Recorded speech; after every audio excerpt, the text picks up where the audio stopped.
Welcome to this session on solving simultaneous equations.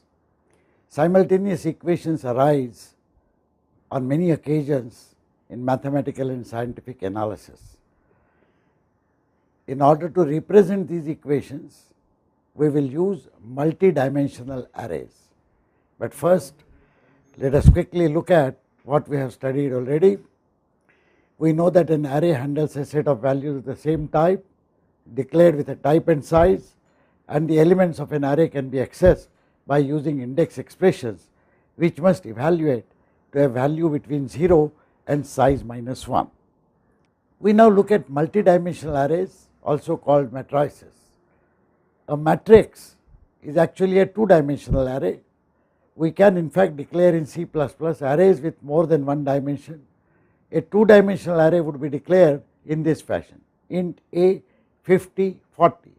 Note that two dimensions are independently defined in terms of their sizes. So this effectively means that A is an array containing integer elements. It has 50 rows and 40 columns. Each element of this two-dimensional array is accessed by a reference which will now require two index expressions. So for example, ai, j will mean ith row and jth column element. Suppose its value is 3782, then the ith row jth column element will be assigned this value. We note that row index I can have a value from 0 to 49 because the size of the first dimension is 50. Similarly, the column index j can have a value from 0 to 39 because the column index can vary between 0 to 40 minus 1, which is 39. Naturally, all rules for index expression apply to index for each dimension. We use these two-dimensional arrays now to represent simultaneous equations. To begin with, let us look at some simple algebraic equations. All of you would have solved them in your high school algebra. Consider 2x plus 4y equal to 8 as equation 1 and 4x plus 3y equal to 1 as equation 2. The objective is to solve this system of linear equations and find out the value of x and y.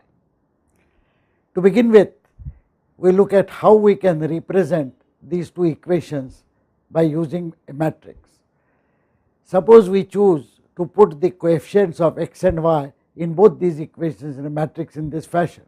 The first row represents the coefficients of x and y in the first equation, second row represents the coefficients in the second equation. We then write a vector or a one-dimensional array x and y, and this is equal to the right hand side, which happens to be 8 and 1. In fact, those of you who recall the matrix operations will know that this effectively means 2 multiplied by x plus 4 multiplied by y equal to 8, and 4 multiplied by x plus 3 multiplied by y equal to 1. We all know how to solve this, but to consider a specific method which actually generalizes and systematizes the normal solution process is known as the Gaussian elimination method. This method uses two important properties of linear algebraic systems to solve such equations. The first, any system of equations is not affected if an equation is multiplied by a constant. What it means is, if I have 2x plus 4y equal to 8 as an equation, and if I multiply it by any value, say 0.5, to get 1x plus 2y equal to 4 as equation 1 prime, both these equations actually mean the same thing, and therefore the total system of two equations does not change at all. Observe that 0.5 is not an arbitrary number. We have chosen it such that the coefficient of x now becomes 1. We shall comment on it as we proceed. With this change, we now have the same system of equations, but in this form: 1x plus 2y equal to 4 as equation 1 prime and 4x plus 3y equal to 1 as equation 2. We again represent these equations in the form of matrices that we saw. So this system naturally translates into a two-dimensional matrix having 1, 2, 4, 3 as elements, x and y as a vector, and 4 and 1 representing the right hand side. The second important property that we utilize to implement the Gaussian elimination algorithm is if an equation is replaced by a linear combination of itself and any other row, the system of equations remains same.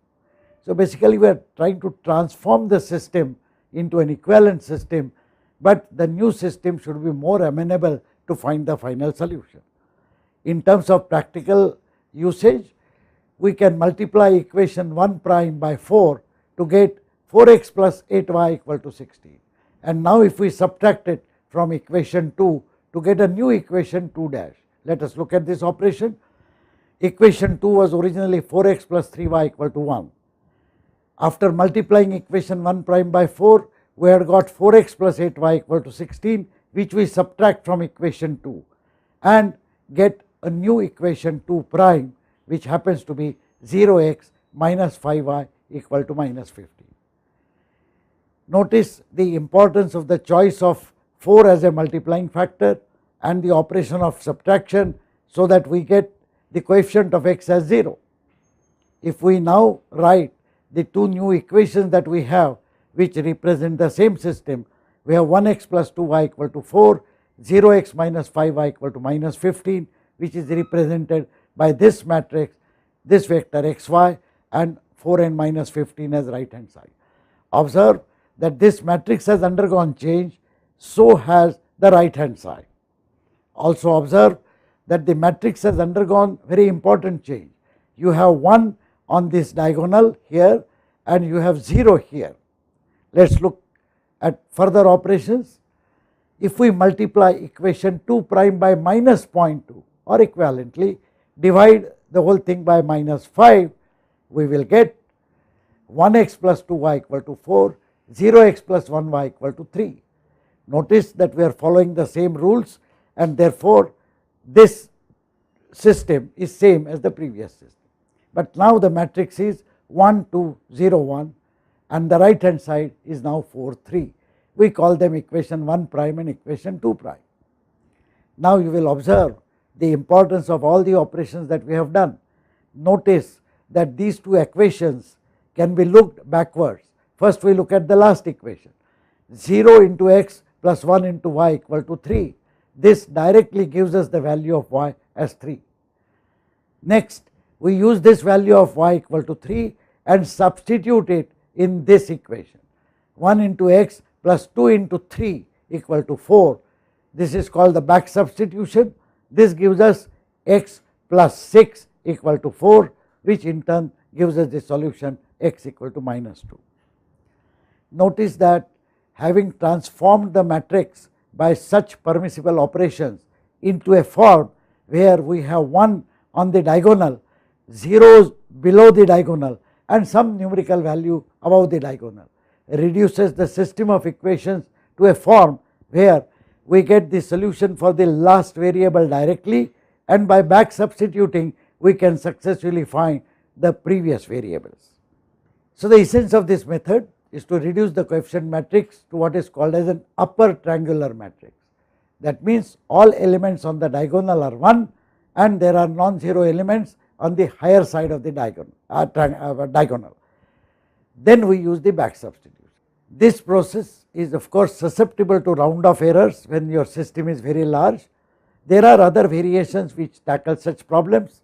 We will of course not go into those details, but these are just the names, such as Gauss-Jordan elimination, use of pivoting, LU decomposition, etc. etc.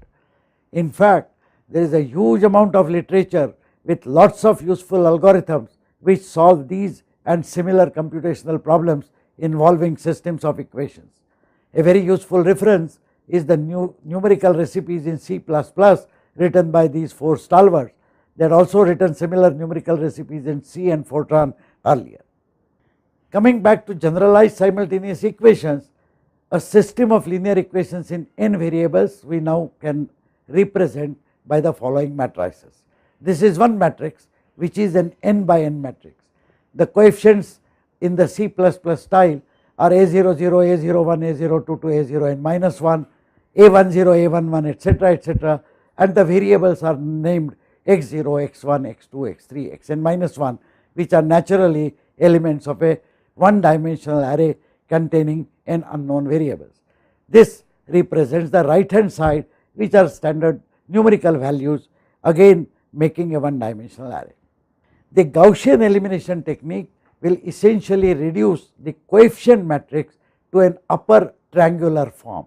That means we will have 1, 1, 1, 1 on the diagonal, we will have all zeros on the left bottom corner, and we will have non-zero numerical values which will represent the modified system of the equations, which represents the same system anyway, because we would be following the rules which are prescribed. Observe that the right hand side b0, b1, etc., will not be original values, but these will also be now modified based on the computations that are performed in order to do this transformation. But once we obtain this, then it is easy to see that the last variable can directly be determined by using bn minus 1, and by back substitution successively we can actually determine all the other unknown variables. In summary then, in this session we have examined the properties of a system of simultaneous equations in many variables. We have understood how matrices can be used to represent such systems, and in particular we have studied the Gauss elimination method of reducing the coefficient matrix to an upper triangular form so that the system can be solved very easily. In the next session we will attempt to write a program to implement the Gaussian elimination technique. Thank you.